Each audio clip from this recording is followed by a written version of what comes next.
Hey there, you. Welcome to Fish and Chipsels, a place for lovers of retro video games. If that's not you, you're welcome to. We can make room. Today is my first viewer request. This one comes from, I think it's Rufiowascool? Some sort of school in Rufiowa, I guess, wherever that is. Although they misspelled school, big sillies. Anyway, the school requested Rampage, specifically on the PC, but hey, I got what I got, alright? So we're looking at the Amiga game today. For those that don't know, Rampage is the game based on the 2018 Dwayne "The Rock" Johnson movie of the same name, only it was made almost 30 years in advance of the movie. One step ahead, those devs were.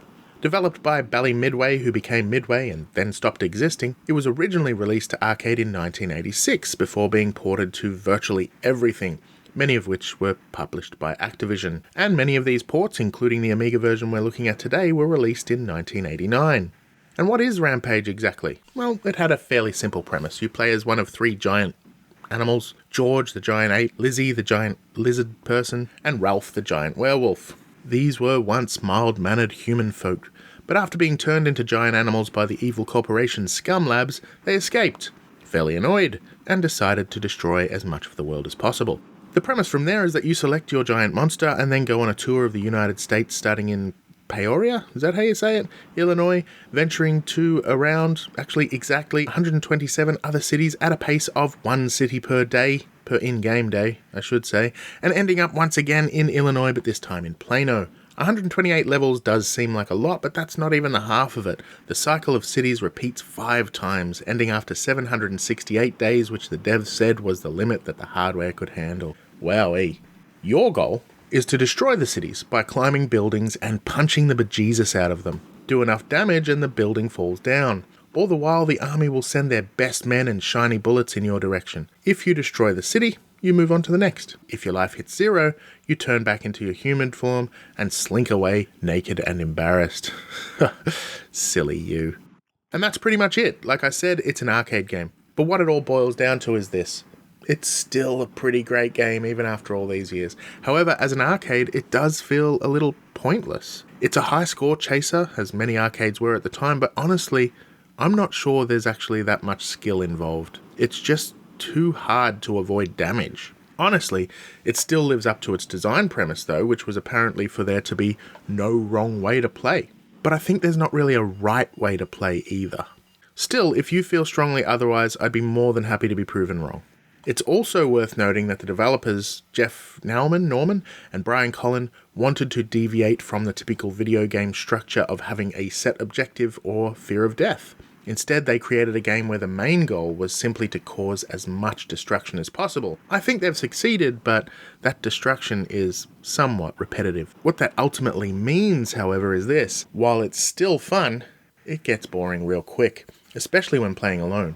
Playing co-op gives you a little bit of a time extend on that, but not much. Again, it's still fun, but it's very repetitive. The addition of trains and bridges and tanks and things, they only go so far towards adding something new. In the end, every level is pretty much the same. Climb a building, punch it till it falls, go to the next building. In terms of art, it was serviceable. For the time, it was nice and clean, with large sprites for the monsters, and it was well animated, with nice little touches here and there, particularly when your monster eats something bad, for example. And it had a really comic book feel, which I felt suited the game really well. Sound-wise, though, it is a bit lacking. Sound effects were fine, don't get me wrong, but music is really important. And this has none. Truth be told, the arcade game had no music as well, which kind of makes sense. Arcades were really loud anyway. So this is faithful to the original, but I do believe some ports had music, and it might have been a nice touch. And boy, were there a bunch of other ports. Rampage was ported to many machines, from the Sega Master System and the NES to the Spectrum, Commodore 64, Atari ST, PC, and of course the Amiga. There was even an Atari Lynx version, which for some reason had a fourth monster. None of the others did. This Amiga version reviewed fairly well, with an average around 67% across the 7 reviews that I found. It feels similar to the arcade, and the arcade was great at the time. And like I said, it's still fun now, until it's not.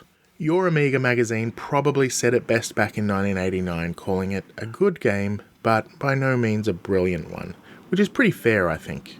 So where did Rampage even come from? Well, it was pretty clearly inspired by King Kong, and although I would suggest that maybe Godzilla was also an influence, one of the devs went on record to say that nope, Godzilla wasn't an influence as Godzilla is too large. Fair enough, I guess.